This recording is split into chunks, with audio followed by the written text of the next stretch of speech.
Samuel 23. Keilah liberated. David was informed that the Philistines were attacking Keilah and plundered the threshing floors. So he consulted the Lord, asking, "Shall I go and attack the Philistines?"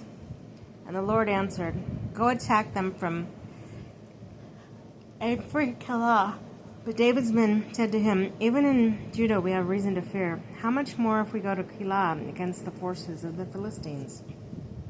David again consulted the Lord, who answered, "Go down to Keilah, for I will deliver the Philistines into your power."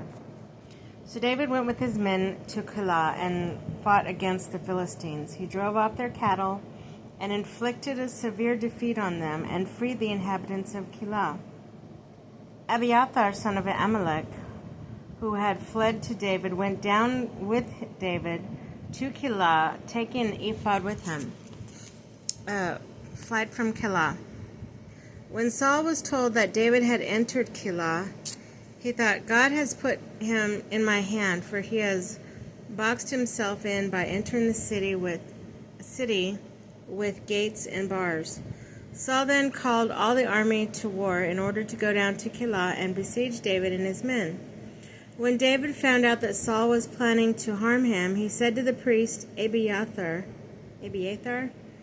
"Bring the ephod here." "Lord God of Israel," David prayed, "your servant has heard that Saul plans to come to Keilah to destroy the city on my account.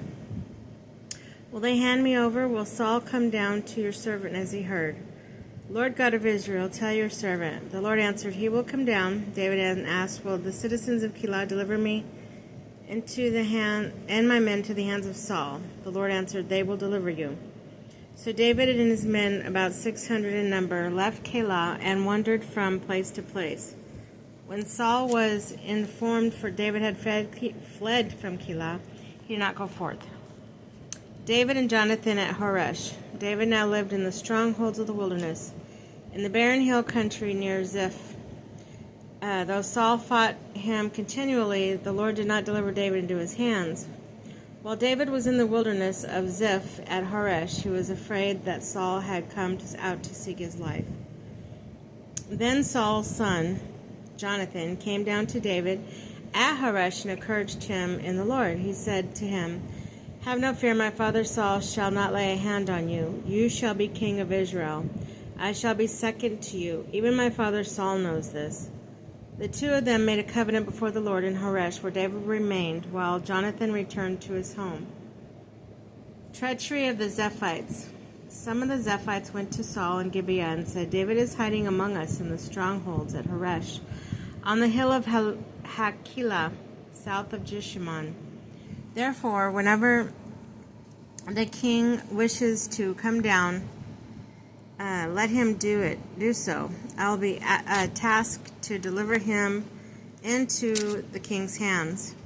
Saul replied, "The Lord bless you for your compassion towards me. Now go and make sure once more. Take note of the place where he sets foot, for I am told that he is very cunning, looks around and learns which of the various hiding places he is holding out. Then come back to me with reliable information. I will go with you.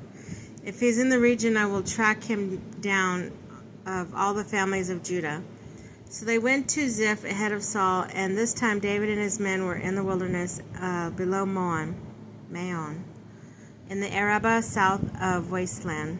Escape from Saul. When Saul and his men came looking for him, David got word of it and went down to the gorge in the in the wilderness, Maon. Saul heard his pursued David into the wilderness below Maon. As Saul moved along one side of the gorge, David and his men took to the other. David was anxious to escape Saul, and Saul and his men were trying to outflank David and their men in order to capture them. Then a messenger came to Saul saying, "Come quickly, because the Philistines have invaded the land." Saul interrupted his pursuit of David and went to meet the Philistines. This is how that place came to be called the Rock of Divisions.